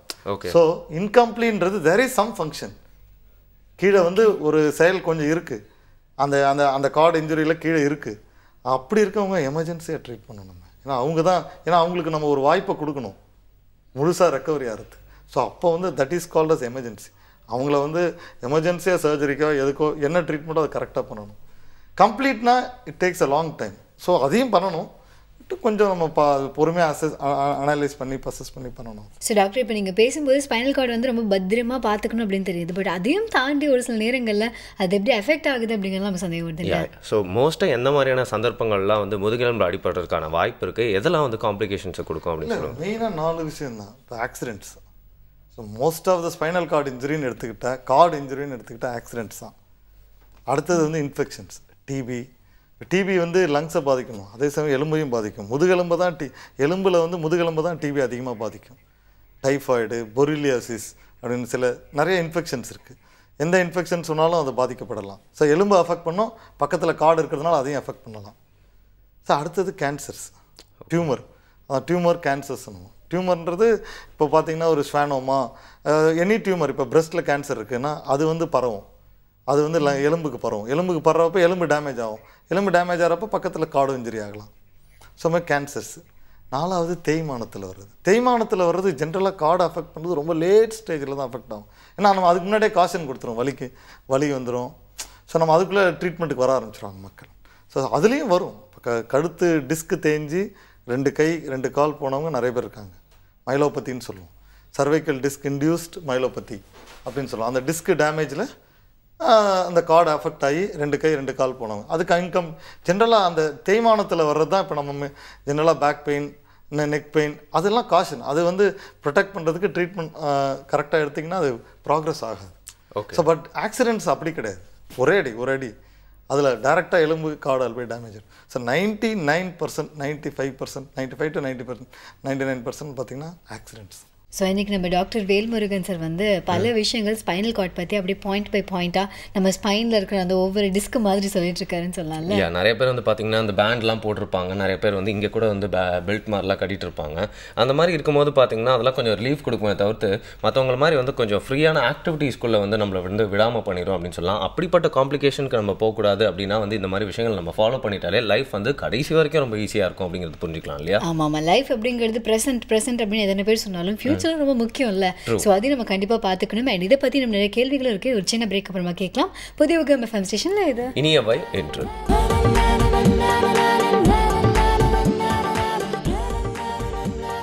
Welcome back again. Spinal cord injury awareness day அப்படிங்கிற டே பற்றி சொல்லிட்டு இன்றைக்கி வந்து இனியவை நிகழ்ச்சியில் இதை பற்றி தான் நம்ம நிறைய விஷயங்கள் கேட்டு தெரிஞ்சுக்க போகிறோம் அப்படிங்கிற விஷயத்த சொல்லிட்டேன். டாக்டர் நம்ம கூட இருக்காரு, நிறைய கொஸ்டின்ஸ்லாம் இதை பற்றி தெரிஞ்சுட்டு இருக்கோம் அப்படின்னு சொல்லலாம் இல்லையா? ஆமாம், அது மட்டும் இல்லை, நம்ம ஸ்பைனல் கார்டு அப்படிங்கிறது ரொம்ப இம்பார்ட்டண்டான இடம் அப்படிங்கிறது தெரியும். ஆனால் அது அவ்வளோ பெருசாக இருந்துமே அதை பற்றி பல விஷயங்கள் நமக்கு தெரியாமலே இருந்திருக்கேன். அவ்வளோ பெருசாக இருக்கிறது மட்டும் இல்லாமல் நிறைய வேலைகளை பண்ணிட்டு இருக்கு, நிறைய விஷயங்கள் கான்ட்ரிபியூட் பண்ணிட்டு இருக்கு. அதை நம்ம எப்படி பத்திரமா பார்த்துக்கலான்னு தொடர்ந்து தெரிஞ்சுக்கலாம். நிறைய கேள்விகள் கேட்டு பொதுவாக பேசும்போது சொல்லுவாங்க, எங்கே வேணால் அடிப்படலாம், ஸ்பைனல் கார்டில் மட்டும் அடியே படக்கூடாது அப்படின்னு சொல்லிட்டு. ஏன் அப்படி சொல்றாங்க? எந்த அளவுக்கான பிரச்சனைகளுக்கு வந்து லைஃப்ல இது லீட் பண்ணும்? ஒரு தடவை நீங்க ஸ்பைனல் கார்டு இன்ஜுரி ஆன பேஷண்ட்டை பார்த்தீங்கன்னா பைக் 40க்கு மேலே ஓட்ட மாட்டீங்க. ஓகே, அந்த அளவுக்கு பயம் வரும். இல்லை, உண்மை யோசிச்சு நம்மளுடைய வாழ்க்கையே என்ன? மொபிலிட்டி தான். Mobility is life. உங்களால் நடக்க முடியாமல் மடக்க முடியாமல் ஒரு டம்ளர் எடுத்து உங்களால் குடிக்க முடியாதுன்னா நீங்கள் எப்படி பயப்படுவீங்க? ஸோ அதனால தான் that has got and greatest importance in our. Okay, எல்லா ஃபங்க்ஷனையும் பாதிக்குமா டாக்டர்? அது இதுதான் இதனுடைய ஃபங்க்ஷன்ஸ். இதுதான் வேறு ஃபங்க்ஷன்ஸ்ன்றது இப்போ ஸ்பைனல் கார்டு மூலமாக வர ஃபங்க்ஷன்ஸ் இதுதான். ஓகே, வேறு ஃபங்க்ஷன்னா என்ன, வேறு நீங்கள் என்ன கேட்குறீங்கன்னு தெரியல. ஓகே, அண்ட் இல்லை, டே டு டே லைஃப்பில் நீங்கள் வந்து நிறைய விஷயங்கள் பாதிக்கும் அப்படின்னு சொல்லியிருந்தீங்க. அதை தவிர்த்து வந்து நம்மளுக்கு வந்து திங்கிங் இல்லை வந்து பேசிக்காக ஒரு காக்னேட்டிவ். ஓகே, அதுக்கு பிரெயின் மேலே தான். ஓகே, ஸ்பைனல் கார்ட்லேயே கிடையாது. ஓகே, நீங்கள் என்ன சொல்கிறீங்கன்னா திங்க் பண்ணுற விஷயங்கள்லாம் செயல்படுத்த முடியாது அப்படின்னு சொல்லுங்க டாக்டர். Okay okay. ஆனால் இப்போ அடுத்தது வந்து இப்போ இந்த குழந்தைங்கள்லாம் வந்து வயிற்றில் கருவில் உருவாகும் போது அந்த இடத்துல வந்து ஸ்பைனல் கார்டு வந்து ப்ராப்பராக உருவாகாமல் இருக்கிறதுக்கான வாய்ப்புகள் இருக்கா? அது கஞ்சனிட்டல் அனாமலின்னு சொல்லுவோம். இப்போ மெனிஞ்சோ மைலோசெல் அது வந்து ஆப்வியஸ். அதனால தான் அனாமலி ஸ்கேன் ஒன்று டெஸ்ட் பண்ணுவாங்க. இப்போ நீங்கள் பார்த்தீங்கன்னா ப்ரெக்னென்சி அப்போ டாக்டர் வந்து 5வது மாதம் சொல்லுவாங்க அனாமலி ஸ்கேன் எடுத்துகிட்டு வாங்க அப்படின்னு சொல்லுவாங்க. அது எதுக்குன்னா எல்லா ஆர்கனும் கரெக்டாக ஃபாலோ இருக்காங்க. அப்போ வந்து முதுகெலும்பு கரெக்டாக ஃபார்ம் ஆகணும்னா கண்டிப்பாக ஆப்வியஸாக தெரியும். அது வந்து எவ்வளோ ஏர்லியராக இருக்குது, இப்போ சின்னதாக இருக்குது, பெருசாக இருக்குது. இப்போ என் தங்கச்சி குழந்தைக்கே அப்படி தான் ஆச்சு. 5வது மாதம் வந்து இது ஸ்பைனல் கார்டில் ஒரு கட்டி இருக்குது, பெருசாக இருக்குது. எப்படி குழந்தை பிறந்தாலும் அது கால் 2 சைடில் இருக்காது, நீங்கள் அதனால் அபார்ட் பண்ணிவிடுங்க அப்படின்னு நாங்கள் அபார்ட் பண்ணோம். ஓகே. ஸோ தட் அந்த anomaly scan that's a great importance. Okay. அது கண்டுபிடிச்சிடலாம். ஆனால் அதில் க்யூரபிள் நான் க்யூரபிள் இருக்குது. க்யூரபிள் சொல்ல மாட்டான், இன்க்யூரபிள் கேசஸ் மட்டும் அப்படி சொல்லுவாங்க. நான் க்யூரபிள் கேசஸ் வந்து வெளியில் வந்த உடனே we will get aware and there are lot of cases நாங்கள் க்யூர் பண்ணியிருக்கோம். மெனிஞ்சோமைலோசிஸ் ஏர்லி ஸ்டேஜை சர்ஜரி பண்ணால் நல்லாவே இருப்பாங்க. பட் அட்வான்ஸ் ஸ்டேஜ் தான் பண்ண முடியும். ஓகே. அப்போ வந்து நீங்கள் சின்ன குழந்தைங்க கருவில் இருக்கும்போதே வந்து அவங்களுக்கு அந்த ஆப்ஷன்ஸ் இருக்குன்னு சொன்னீங்க. சப்போஸ் வெளில வந்ததுக்கப்புறம் ஏதோ ஒரு காரணங்களால ஸ்பைனல் கார்டில் வந்து ஏதாவது அடிபட்டுட்டா அதுக்கப்புறம் நம்ம லைஃப் எப்படி இருக்கும் அப்படிங்கிறது யோசிக்கணும். ஸோ இதில் வந்து போயிட்டா வந்து ரிகவரி அப்படிங்கிறதுக்கு ஒரு நம்பிக்கை எந்த அளவுக்கு இருக்குது அண்ட் என்னென்ன மாதிரியான ரிகவரி அப்படின்னு சொல்லுங்கள். அது வந்து அடிப்படுறதோட இன்டென்சிட்டியை பொறுத்து தான். இப்போ ஃபஸ்ட்டு எடுத்த உடனே அடிபட்டு ஹாஸ்பிட்டலுக்கு வரான்னா நாங்கள் என்ன பண்ணுவோம், இவனுக்கு முதல்ல இப்போ ஒரு ஆக்சிடென்ட் சைட்டுக்கு போகிறோம் அப்படின்னா இப்போ ஆக்சிடென்ட் அந்த ஆம்புலன்ஸ் எல்லாருக்குமே என்ன சொல்லி கொடுத்துருப்பான்னா இவனுக்கு ஸ்பைனல் கார்டு இன்ஜரி இருக்குது அப்படின்னு தான் அவனை ஷிஃப்ட் பண்ண சொல்லணும். அதுக்கு தான் அந்த ஸ்பைனல் போர்டு அந்த ஷிஃப்டிங் டெக்னிக்ஸ்லாம் இருக்குது. அது எல்லாருக்கும் அந்த ஆம்புலன்ஸ் எல்லாம் சொல்லி கொடுப்போம். எல்லாருக்குமே நாங்கள் பார்க்குறது இருக்கும் அப்படின்னு சொல்லி தான் நாங்கள் ட்ரீட்மெண்ட் ஆரம்பிப்போம். அதனால் எடுத்த உடனே we screen cervical spine, lumbar spine, இதெல்லாம் எல்லாம் எக்ஸ்ரே ஸ்கேன் எடுத்து எம்ஆர்ஐ எல்லாம் எடுத்து கார்டு இன்ஜுரி இருக்கான்னு பார்த்துருவோம். அப்புறம் கிளினிக்கல் அசஸ்மெண்ட். இது ரேடியாலஜி கிளாஸ். கிளினிக்கல் அசஸ்மெண்ட்டில் என்ன பார்ப்போம், கார்டு இன்ஜுரி என்ன கம்ப்ளீட்டாக இருக்குது. முன்னாடியே சொன்னல கம்ப்ளீட் இன்ஜுரியா இன்கம்ப்ளீட் இன்ஜுரியா. கம்ப்ளீட்னா ஒன்றுமே தொட்டாலும் தெரியாது, தூக்கினாலும் தெரியாது, எதுவும் தெரியாது. இன்கம்ப்ளீட்டாக இருந்தால் வி கெட் அவர் கொஞ்சம் பதட்டமாகிடும். ஸோ அடுத்தது என்ன பண்ணணும், எவ்வளோ சீக்கிரமாக பண்ணணுமோ அதை பண்ணுவோம். சர்ஜரி பண்ணணுமா, இப்போ அந்த கார்டு இன்ஜுரி 2-3 விதமாக வரலாம். ஒன்று அந்த கார்டுன்றது ஒரு மெலீஸ் ஒரு சாஃப்ட் டிஷ்யூ டியூப் தான். ஸோ அப்போ அது வந்து எலும்பு போய் குத்தலாம், அழுத்துறதுனால வர கார்டு இன்ஜுரி. இப்போ அடிப்படுறதுனால ரத்த ஓட்டம் கட்டாகலாம். இல்லை அப்படின்னா அந்த இதுவே அந்த டியூபே சிதைஞ்சு போயிடலாம். டியூபே சிதைஞ்சு போச்சு, வெறும் அழுத்தம் எதுவும் இல்லை அப்படின்னா அதுக்கு ஆப்ரேஷன்லாம் தேவையில்லை. அதை உடனே அது நம்ம வெறும் இதை மட்டும் பண்ணுவோம், படுக்க வச்சு ஃபிசியோதெரப்பி, ட்ரக்ஸு, அந்த எடிமாவை குறைக்க ட்ரக்ஸ் இதெல்லாம் கொடுப்போம். அது எந்த அளவுக்கு டேமேஜ் இருக்கோ அது கம்ப்ளீட்டாக இன்கம்ப்ளீட்டாக ரெக்கவரி ஆகும். பட் எலும்போ டிஸ்கோ அழுத்திக்கிட்டு இருக்கு அப்படின்னா எவ்வளோ சீக்கிரமாக அந்த அழுத்தத்தை அந்த டியூப்லேருந்து ரெக்கவரி பண்ணணும். எடுத்தால் தான் அது ரெக்கவரி ஆகிறதுக்கோ ஹீல் ஆகிறதுக்கோ ஒரு சான்ஸ் இருக்குது. ஸோ அதுக்கு ஒரு சான்ஸை கொடுக்குறோம் நம்ம. ஸோ அது எவ்வளோ சீக்கிரம் சர்ஜரி பண்ணணும். இந்த ஸ்டேஜில் தான் patient they should understand there problem. நிறைய பேருக்கு புரியாது. அந்த டைமில் தான் அவங்க இல்லை இந்த ஹாஸ்பிட்டல் சரியில்லை அங்கன்னு ஷிஃப்ட் பண்ணுவாங்க. ஸோ போகிறது ஒரு நல்ல டெர்சரி சென்டராக போயிடணும். ஸ்பைனல் கார்டு இன்ஜுரி இருக்குன்னா அதுக்கு ட்ரீட் பண்ணுற இடத்துல போய் இருக்கணும். ஸோ அதை உடனே சர்ஜரி பண்ணணும். அதுக்கு அவங்க ஒத்துக்கிட்டு சர்ஜரி பண்ணாங்க அப்படின்னா chances are there. But recovery we cannot predict. அது என்ன, அதெல்லாம் இதில் ஒரு பெரிய ஒரு விஷயம் என்னென்னா 100% ரெக்கவரி ஆகும்னு எந்த கேஸையுமே சொல்ல முடியாது. அதே மாதிரி எந்த கேஸையுமே ரெக்கவரி ஆகாதுன்னு சொல்ல முடியாது. இப்போ நான் 0 பவர் அதை சுத்தமாக முடியாதவனை சர்ஜரி பண்ணி நல்லாவே நடந்து போனோன்னே பார்த்துருக்கேன். கொஞ்சமாக பாதிக்கப்பட்டிருக்கோம், அவனுக்கு சர்ஜரி பண்ணால் அப்படியே அதே கொஞ்சத்தோடய இருக்கிறவனையும் பார்த்துருக்கேன். ஸோ டிபெண்டிங் ஆன் வாட் நீங்கள் அதுக்கு இன்னும் ப்ரெடிக்டர்ஸ் இன்னும் கிடையாது அந்தளவுக்கு. பட் இருந்தாலும் சர்ஜரி ட்ரீட்மெண்ட் பண்ணுறது ஒரு சான்ஸை கொடுக்காம, ஆனால் கண்டிப்பாக நீங்கள் அந்த பண்ணலைன்னா கண்டிப்பாக ஆகாது. But chances are always there. Okay. Surgery பண்ணால அந்த ரெக்கவரி இன்சிடென்ட்டோட இன்ஜுரியை பொறுத்து. ஆனால் அது என்ன ஒரு பெரிய விஷயம்னா இனிஷியலாக அசஸ் பண்ணுறது கொஞ்சம் கஷ்டம். அதுதான் அது எவ்வளோ தூரம் இன்ஜுரி இருக்குது, இது ரெக்கவரி ஆகும். பட் அது by experience only we get it and we have seen wonders. நிறைய கேஸ் இப்போ கண்டிப்பாக நடக்க மாட்டோம், எதுக்கும் சும்மா பண்ணுவோம் அப்படின்னு சொல்லி பண்ண கேஸ்லாம் நல்லாவே நடந்து போயிருக்கான். ஆனால் அதே மாதிரி கேரண்டி கொடுக்க முடியாது. பட் வரலன்னாலும் அதுக்கு அடுத்த ஸ்டெப் இருக்குது, தட் இஸ் கால் ரீஹாபிலிட்டேஷன். இப்போ நம்ம அதை பற்றி தான் அடுத்தது பேசுவோம், ரீஹாபிலிட்டேஷன். ஸோ இருக்கிற ஃபங்க்ஷன்ஸை வச்சு அவனுடைய லைஃப்பை எப்படி மாற்றுறது அப்படின்றது தான் ரீஹாபிலிட்டேஷன். ஓகே. அண்ட் ரீஹாபிலிட்டேஷனுக்கு முன்னாடி இன்னொரு விஷயம் கேட்கணும் அப்படின்னு தோணுது டாக்டர். இப்போ ஒரு ஆக்சிடென்ட் ஆயிடுச்சு அப்படின்னா, இந்த மாதிரி ஒரு பாதிப்புக்குள்ள ஒருத்தவங்க உள்ளாயிட்டாங்க அப்படின்னா அவங்கள ஷிஃப்ட் பண்ணும் போதோ இல்லை ஒரு ஃபர்ஸ்ட் எய்ட் கொடுக்கும் போதோ ஆம்புலன்ஸில் ஏற்றும் போதோ நம்ம கவனத்தில் கொள்ள வேண்டிய விஷயங்கள் அப்படின்னா என்ன? அப்படி இப்போது நம்ம கரண்ட் சிச்சுவேஷனில் சினாரியோவில் நம்ம கண்ட்ரியில் எந்த அளவுக்கு அவேர்னஸ் இருக்குது? நீங்கள் நிறைய பேரை பார்த்துருப்பீங்க, அப்படி ஹேண்டில் பண்ணும் போது என்ன பண்ணுறாங்க? இப்போ நல்ல அவேர்னஸ் இருக்குது. இப்போ 108 எல்லாம் 108ல் ஒர்க் பண்ணுறவங்க எல்லாருக்குமே இந்த ட்ரைனிங் கொடுத்து தான் பண்ணுறாங்க, நல்லாவே பண்ணுறாங்க. இப்போ எனக்கு தெரிஞ்சு இந்த 108 concept has change this transport. Okay. என்ன நினைவில் வச்சுக்கணும் டாக்டர் நம்ம அப்படி பண்ண? அதான் அந்த கழுத்து பொசிஷன். இப்போ இன்ஜுரியாக இருக்கக்குள்ள அந்த கழுத்தை தனியாக அப்படி தூக்கக்கூடாது, இதுதான் ஃபஸ்ட்டு. அப்புறம் தூக்குறப்ப அந்த ஸ்பைனல் கார்டை மொபிலைஸ் பண்ணாமல் 2 பேர் 4 பேர் சேர்ந்து தூக்குவாங்க. அதுக்கு கீழே ஒரு போர்டு வச்சுட்டு அந்த போர்டில் வச்சு கரெக்டாக தலையை சப்போர்ட் கொடுத்து கரெக்டாக தூக்குவாங்க. அது இப்போ நல்லா எல்லாருக்குமே ட்ரைனிங் கொடுக்குறாங்க. எல்லாருமே எனக்கு தெரிஞ்சு ஓரளவுக்கு அந்த அந்த அந்த பர்சனல்ஸ் தூக்குனா கரெக்டாக தூக்குறாங்க. பப்ளிக் அவேர்னஸ் கொஞ்சம் கம்மியாக தான் இருக்குது. ஏன்னா அவங்களுக்கு எடுத்த உடனே தண்ணியை கொடுக்கணும், அதை பண்ணணும்னு ஏதோ பண்ண, அதில் தான் தண்ணி கொடுக்கக்கூடாது. ஏன்னா அது என்னாவும் ஆஸ்பிரேட் ஆகிடும், லங்ஸில் போயிடும். ஸோ அந்த அவேர்னஸ் வந்து இன்னும் பப்ளிக் அவேர்னஸ் அவ்வளோவா இல்லை. பட் அந்த ட்ரெயின்டு பர்சனல்ஸ் நல்லா தான். ஓகே, ட்ரெயின் பர்சனல்ஸ் வர வரைக்கும் பப்ளிக் யாருமே வந்து ஹேண்டில் பண்ணாமல் இருக்கிறதே வந்து செய்கிறாங்க. ட்ரெயின் பர்சனலுக்கு வெயிட் பண்ணுறதே பெட்டர். பட் இல்லை இப்போ ஒரு ஆக்சிடென்ட் ஆகிடுச்சுன்னா அது படுக்க போட்டுருணும், அப்படியே அந்த பொசிஷனில் இருக்கக்கூடாது. அந்த இடத்துலேருந்து எடுத்து படுக்க போடுறது பெட்டர். ஏன்னா ஃபர்தராக இன்ஜுரி ஆகாமல் இருக்கிறதுக்கு.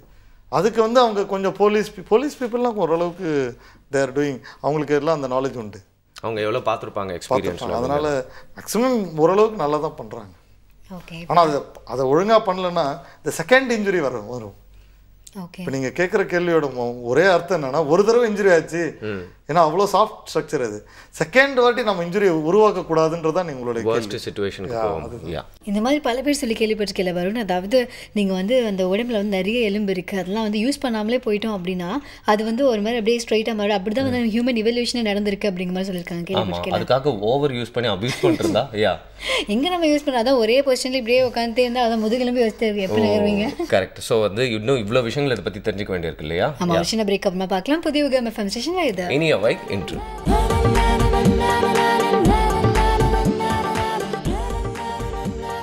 Welcome back. இனியவன் நிகழ்ச்சியை புதியுகம் எஃப்எம் ஸ்டேஷனில் கேட்டு என்ஜாய் பண்ணிருக்கீங்க. ஸ்பைனல் கார்டு இன்ஜுரி அவேர்னஸ் டேல வந்து ஸ்பைனல் கார்டு பற்றி நிறைய விஷயங்கள் தெரிஞ்சிருக்கோம். ஒருத்தர் வந்து முதுகெலும்பா விளங்கரா இருப்பா அப்படின்னு வந்து பொதுவாக சொல்லுவாங்க. ஆனால் அந்த முதுகெலும்பே விளங்கிருச்சுன்னா வந்து எவ்வளோ பெரிய பிரச்சனை அப்படிங்கிற மாதிரி நம்ம நிறைய தெரிஞ்சிருக்கோம்னு சொல்லலாம் இல்லையா? ஆமாம், இன்னைக்கு நம்மளோட ஆர்த்தோபெடிக் சர்ஜன் டாக்டர் வேல்முருகன் அவர்கள் இருக்காங்க. தொடர்ந்து பேசலாம். எல்லாருக்குமே லைஃப்பில் வந்து இண்டிபெண்ட்டாக இருக்கணும் தான் ஆசை.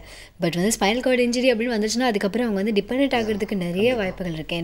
ஆப்வியஸாக வந்து சுற்றி நிறைய பேர் தேவைப்படுறாங்க, பல விஷயங்கள்லாம் தேவைப்படுது. ஸோ இந்த மாதிரி வந்து ரீஹாபிலிட்டேட் பண்ணும்போது சுற்றி இருக்கவங்க எந்த மாதிரி கவனத்தில் இருக்கணும், எந்த மாதிரி சப்போர்ட்? ஃபேமிலி சப்போர்ட் இல்லைன்னா முக்கால்வாசி பேர் வந்து வீட்டுக்கே போக மாட்டாங்க. ஃபேமிலி சப்போர்ட் ரொம்ப முக்கியம். ஃபேமிலி சப்போர்ட் தான் அந்த ஹோல் பார்ட். அவங்க இண்டிபெண்ட் ஆகிற வரைக்கும் அந்த சப்போர்ட் தேவை. அது நம்ம ஊரில் வந்து கொஞ்சம் அதுக்கு நல்ல செலவு பண்ணணும், நல்ல செட்டப் இருக்கணும், ஃபேமிலி நல்ல சப்போர்ட் பண்ணணும், மென்டல் சப்போர்ட், மாரல் சப்போர்ட் கொடுக்கணும். கொடுத்தோம்னா நல்லாவே இண்டிபெண்ட் ஆகிற அளவுக்கு ஃபெசிலிட்டிஸ் இருக்குது. பட் சோஷியல் சிஸ்டம் வேணும். அது இன்னும் இப்போ தான் டெவலப் ஆகிட்டுருக்கு. இப்போ ஒரு பேராப்ளீஜியா பேஷண்ட் வந்து ஃபாரின்லலாம் இப்போ நான் பார்த்துருக்கேன்.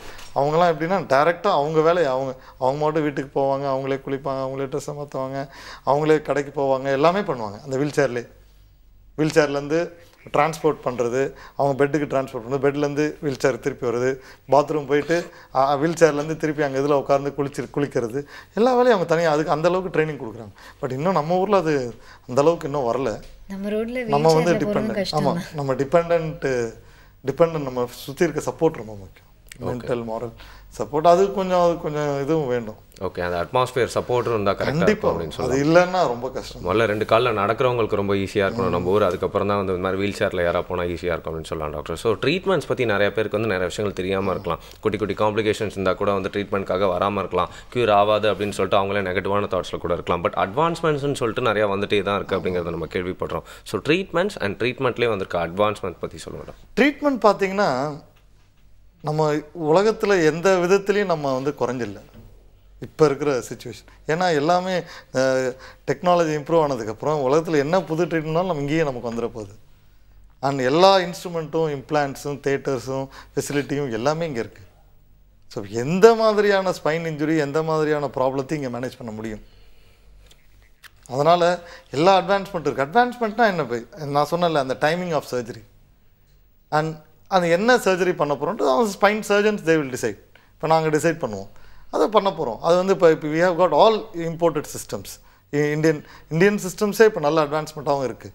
ஸ்க்ரூ போட்டு ஃபிக்ஸ் பண்ண போகிறோம், அந்த அந்த அந்த கரெக்டாக அழுத்துகிற அந்த டிஸ்க் இதை எடுக்க போகிறோம். அனைத்து விதமான சர்ஜரியும் இந்தியாவில் பண்ணுறோம். நம்ம அதுவும் தமிழ்நாட்டிலே பண்ணுறோம், சென்னையிலே பண்ணுறோம். சென்னை தான் in fact medical hub of India ஆக்சுவலாக.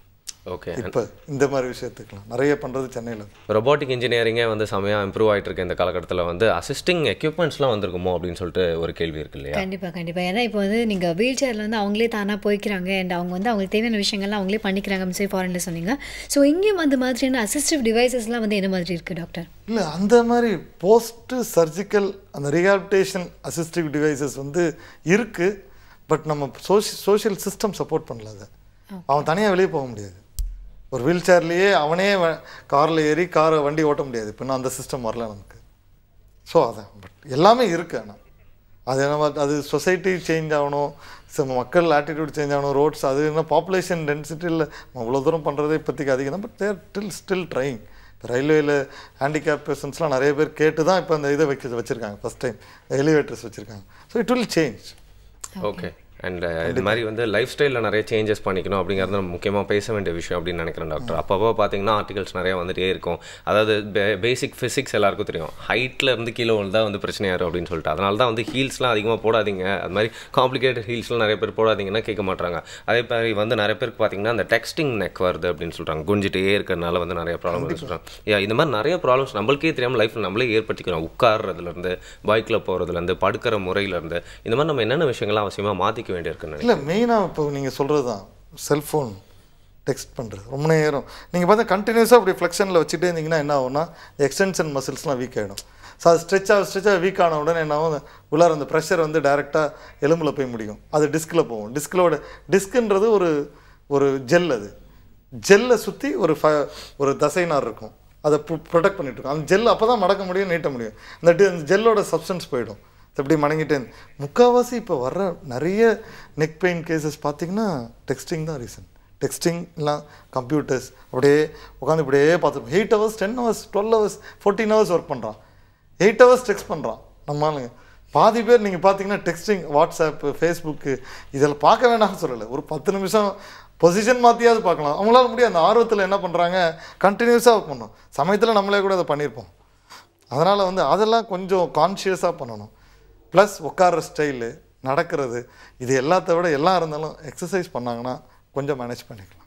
ஓகே. அண்ட் இதே மாதிரி வந்து ப்ரெக்னென்சி பீரியடில் வந்து விமன் பார்க்கும்போது அவங்களோட ஸ்பைன் அப்படி இன்னும் வேறு டிசைனில் இருக்கும்போது அது பார்க்குறதுக்கு பயங்கரம் இருக்குது. ஸோ அந்த நேரத்தில் வந்து ஸ்பைனல் கார்டை பாதுகாக்கிறதுக்கு அப்படின்னு சொல்லி ஏதாவது ஆப்ஷன்ஸ் இருக்கா? அதுக்கு தான் சொல்கிறாங்க, அந்த லாஸ்ட் 3 months டெய்லி நல்லா வாக்கிங் போக சொல்லுவாங்க, ஸ்டெப்ஸ் ஏறி இறங்க சொல்லுவாங்க, அவங்களோட ஆக்டிவிட்டி லெவலை வந்து கொஞ்சம் நல்லா இம்ப்ரூவ் பண்ண சொல்லுவாங்க அந்த டைமில். அதுக்கப்புறம் டெலிவரி ஆனதுக்கப்புறம் பார்த்திங்கன்னா அது கொஞ்சம் கொஞ்சமாக அந்த பழைய நிலைமைக்கு வர்றதுக்கு 6 வாரத்துலேருந்து 6 மாதம் ஆகும் சில பேருக்கு, ஒவ்வொரு ஆளை பொறுத்து. அப்போ வந்து எக்ஸசைஸ்லாம், பெல்விக் ஃப்ளோர் எக்ஸசைஸ், பேக் எக்ஸசைஸ்லாம் சொல்லி தருவாங்க. அதை கரெக்டாக பண்ணாங்கன்னா திருப்பி they will come back to normal in 6 months. அப்படியே எக்ஸாக்டாக நார்மலாக இருப்பாங்க, அதே மாதிரி இருப்பாங்க. நீங்கள் பார்த்தீங்கன்னா கொஞ்சம் கூட வித்தியாசம் தெரியாது. எனக்கு தெரிஞ்ச சில பேர்லாம் பார்த்தீங்கன்னா அவங்க டெலிவரி ஆகணும்னு சொன்னால் நம்பவே மாட்டீங்க, ஏன்னா அந்தளவு. ஆனால் பட் அதை ஃபாலோ பண்ணியிருப்பாங்க கரெக்டாக. ஓகே. இல்லைன்னா அந்த ஸ்ட்ரக்சர்ஸ் வந்து கொஞ்சம் ரிலாக்ஸ் ஆனதில் கொஞ்சம் பேக் பெயின் இருக்கும். பட் அது எக்ஸசைஸ் அதையும் நம்ம ட்ரீட் பண்ணிடலாம் by giving proper assistive exercises பண்ணலாம். கண்டிப்பாக நீங்கள் சொல்கிற நிறைய விஷயங்கள்லேருந்து என்ன புரியுதுன்னு பார்த்தீங்கன்னா ட்ரீட்மெண்ட்ஸ் நிறையா இருக்குது, ஆனால் அதுக்கும் அவங்களும் வந்து கோஆப்ரேட் பண்ணணும் அப்படிங்கிற மாதிரி ட்ரீட்மெண்ட்ஸ் தான் நிறையா இருக்குது அப்படின்னு சொல்லியிருந்தீங்க. அண்ட் இதை சம்மந்தப்பட்டு ஒரு சர்க்யூட்டை வந்து ஷார்ட் ஆனால் வந்து ஹோல் சர்க்யூட் வந்து எரிஞ்சிடுற மாதிரி வந்து இதை சம்மந்தப்பட்டு வரக்கூடிய அடுத்த காம்ப்ளிகேஷன்ஸ் வேறு என்ன நோய்களுக்கெலாம் இது வந்து வழிவகுக்கும் அப்படின்னு சொல்லுங்கள் டாக்டர். அதாவது முதுகெலும்பு சம்மந்தமான வேறு இருக்க நோய்கள்.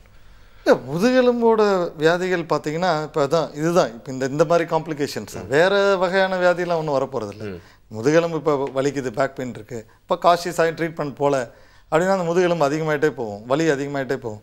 அப்புறம் தொடு உணர்ச்சி போகும், மோட்டார் உணர்ச்சி போகும். எல்லாத்த விட முக்கியம் அந்த யூரின் மோஷன் போகிற அந்த கண்ட்ரோல் போயிடும். ஸோ அதுதான் ஃபஸ்ட்டு. யோசிச்சு பாருங்க, நம்மளால் அதை வந்து அன்கண்ட்ரோலாக அது மட்டும் போயிட்டே இருக்கு, நம்மளோட எந்த சோஷியல் லைஃபே போயிடும். ஓகே, டே டு டே லைஃப்பில் யோசிக்கணும். அதனால் வந்து அந்த எல்லாத்துக்கும் ஏன் அதை காஷன் பண்ணுறோன்னா அது போகாமல் இருக்கணுன்றது தான். அல்டிமேட்டாக அந்த பேக் பெயின் வர்றவங்க எல்லாத்துக்கும் வந்து அது ஃபைனல். அது பட் அவ்வளோ சீக்கிரம் போயிடாது, ரொம்ப லாஸ்ட்டு ரிசால்ட் தான் அது. பட் அதை ப்ரிவென்ட் பண்ணணும், அந்த வழியை இது பண்ணணுன்றதுக்காக தான் பண்ணுறது. வேறு அடிபடுறதுனால வர்ற வியாதினால பெட் சோர்ஸ் வரலாம். அவங்களோட லைஃப் ஸ்பேன் இப்போ ஒரு பேரப்ளீஜியா, குவாட்ரிப்ளீஜியா வந்துடுச்சுன்னா சென்சேஷன் இல்லைன்னா படுத்துக்கிட்டே இருந்தால் என்ன ஆகும்? இப்போ நீங்கள் ஒரே இடத்துல இப்போ உட்கார முடியாது. நீங்கள் என்ன பண்ணி கொஞ்சம் மூவ் பண்ணிகிட்டே இருப்பீங்க. ஏன் சொல்லுங்கள்? அந்த ப்ரெஷர் அதிகமாகச்சு, அந்த செல் டேமேஜ் ஆக ஆரம்பிக்குதுன்னா உங்கள் பிரெயின் என்ன பண்ணும்? அது நவரு அப்படின்னு சொல்லி நீங்கள் நவந்துருவீங்க. பட் சென்சேஷன் இல்லாதவன் என்ன பண்ணுவான்? அப்படியே அந்த இடத்துல ஒரு புண்ணு வரும். அந்த புண்ணு பெருசாகி சீழ் பிடிக்கும். ஆனால் முக்கால்வாசி பேரப்ளீஜியா, குவாட்ரிப்ளீஜியா பேஷண்ட்ஸ் ஆகிறதுக்கு காரணம் அந்த பெட் சோர் தான், இன்ஃபெக்ஷன்ஸ் வந்து. ஸோ அதுக்கு தான் ஃபேமிலி சப்போர்ட் பண்ணணும். அது வந்து அவன் திருப்ப முடியாது, ஸோ மற்றவங்க திருப்பணும். ஸோ அதனுடைய அந்த செப்டிசிமியா வந்துடும். இன்ஃபெக்ஷன் ஆகிடுச்சுன்னா அந்த இன்ஃபெக்ஷன் ஃபுல்லாக பரவி செப்சிஸ் ஆகி பேஷண்ட்ஸ் செத்து போய்டலாம். ஸோ அந்த பெட் சோர் வராமல் தடுக்கணுன்னா அதை அப்பப்போ பொசிஷன் மாற்றிக்கிட்டே இருக்கணும். ஸோ அந்த சென்சேஷன் போயிடும். இதெல்லாம் தான் நீங்கள் சொல்கிற காம்ப்ளிகேஷன். ஓகே. அண்ட் லைஃப்பில் பார்த்தீங்கன்னா நிறைய விஷயங்கள் வந்து புதுசாக வந்துட்டே இருக்குது. என்ஜாய் பண்ணோம் அப்படின்னு பார்த்தீங்கன்னா நம்மளுக்கும் அதுக்கு வந்து தகுதியாக தயாராக இருக்கணும் அப்படின்னு சொல்லலாம். எல்லாத்தையும் வந்து நம்ம உள் வாங்கிக்கணும் அப்படின்னா வந்து நம்மக்கிட்ட கரெக்டான, அதாவது இந்த ஒரு சக்தி அப்படின்னு சொல்கிறத வந்து நம்ம கரெக்டாக வச்சுக்கணும். நம்மளோட ஹோல் பவரும் பார்த்தீங்கன்னா நம்ம எங்கேருந்து போடுறோம் அப்படின்னா வந்து ஸ்பைனல் கார்டில் இருந்து தான் அப்படின்னு புரியுது. நம்ம day to day life activities எல்லாமே இது கூட அசோசியேட் ஆகிருக்கு அப்படிங்கிறது புரியுது. ஸோ இந்த ஸ்பைனல் கார்டு இன்ஜுரி அவேர்னஸ் டே அப்படின்ற ஒரு டேவே எடுத்து நம்ம பேசினதுனால எவ்வளோ நன்மைகள்லாம் வெளிப்பட்டிருக்கு அப்படின்னு புரியுது இல்லையா? அதாவது எல்லாமே நார்மலாக இருக்கும்போதே நம்ம அது சரியில்லை இது சரியில்லைன்னு சொல்லி நிறைய நேரங்களில் நம்மளே நம்ம வந்து அப்செட் பண்ணிப்போம்.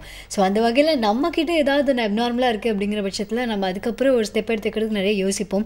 என் தேவையில்லாத ரீசன்ஸ் தான் லைஃப்பில் ஜாஸ்தியாக இருக்கும். லைஃபை வாழறதுக்கு ரொம்ப கஷ்டமாக இருக்கும்.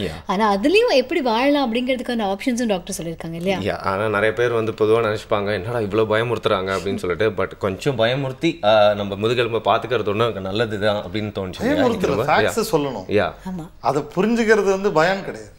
அவங்களா பயந்துக்கிட்டா நம்ம ஒன்றும் பண்ண பொறுப்பு கிடையாது. நீங்கள் சொன்ன ஃபேக்ட்ஸ் மட்டும் இல்லை, இன்ஃபர்மேஷன்ஸ் எல்லாமே வந்து பார்த்தீங்கன்னா இந்த மாதிரி ப்ராப்ளம்ஸ்லாம் வரும், பட் நம்மளே நம்மளை பார்த்துக்கலாம் அப்படிங்கிற மாதிரி ஒரு பாசிட்டிவான இன்ஃபர்மேஷனாக இருந்துச்சு அப்படின்னு சொல்லலாம் இல்லையா? ஆமாம், அது மட்டும் இல்லாமல் நம்ம பல பேருக்கு முதுகுக்கு பின்னாடி இன்னைக்கு பேசியிருக்கோம். ஆனால் ரொம்ப ரொம்ப முக்கியமான விஷயத்தை பேசியிருக்கோம் இல்லையா? கரெக்டாக இந்த முக்கியமான விஷயத்துக்காக கான்ட்ரிபியூட் பண்ணி உங்கள் டைமையும் வேர்ட்ஸும் ஸ்பெண்ட் பண்ணதுக்காக thank you so much doctor. Thank you doctor. இப்போ அடுத்த வந்து நீ வந்து எனக்கு ஒரு வெப்சைட் சொல்லி ஆகணுமே. அதுக்கு முன்னாடி எனக்கு ஒரு சிந்தனை, எவ்வளோ பெரிய மிருகம் ஆனால் பார்த்தீங்களா அதோட ஸ்பைன் எவ்வளோ வளைஞ்சிருக்கு அப்படின்னு சொல்லிட்டு எந்த டாக்டராலையும் நிறுத்த முடியாது. அது அப்படி இருக்கிறது தானே நேச்சுரல். கூட தெரிஞ்சுதான் இப்படி சும்மா ஏதோ ஒரு பில்டப் போடலாம் அப்படின்னு தான். பட் இனிமேல் நெக்ஸ்ட் சொல்ல போகிற வெப்சைட் பார்த்தீங்கன்னா ஸ்பைன் சம்மந்தப்பட்டது தான். spine-health.com அப்படிங்கிற வெப்சைட் தான். அண்ட் பேக்கு நெக் பெயின் இருக்குல்ல, அங்கே தான் ஸ்டார்ட் ஆகுங்க எல்லா பிரச்சனையும். அந்த பிரச்சனைலாம் ஸ்டார்ட் ஆகிறதுக்கு முன்னாடியே அதை பற்றி தெரிஞ்சுக்கிட்டா ரொம்ப நல்லது. ஸ்டார்ட் ஆன உடனே தெரிஞ்சுக்கிட்டாலும் ரொம்ப ரொம்ப நல்லது. ஸ்டார்ட் ஆகி ரொம்ப நாள் போயிடுச்சுன்னா அதுக்கப்புறம் தெரிஞ்சுக்கிட்டாலும் அவங்களுக்கு நல்லது. ஆனால் இன்னும் கொஞ்சம் கஷ்டப்பட்டு ஸ்ட்ரெயின் பண்ணி எல்லா விஷயத்தையும் வந்து சரி பண்ண வேண்டியிருக்கும்.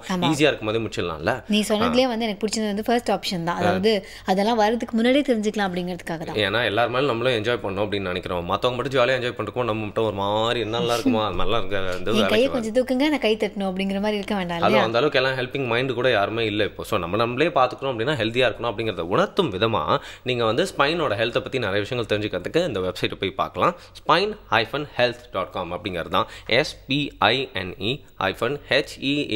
spine-health.com.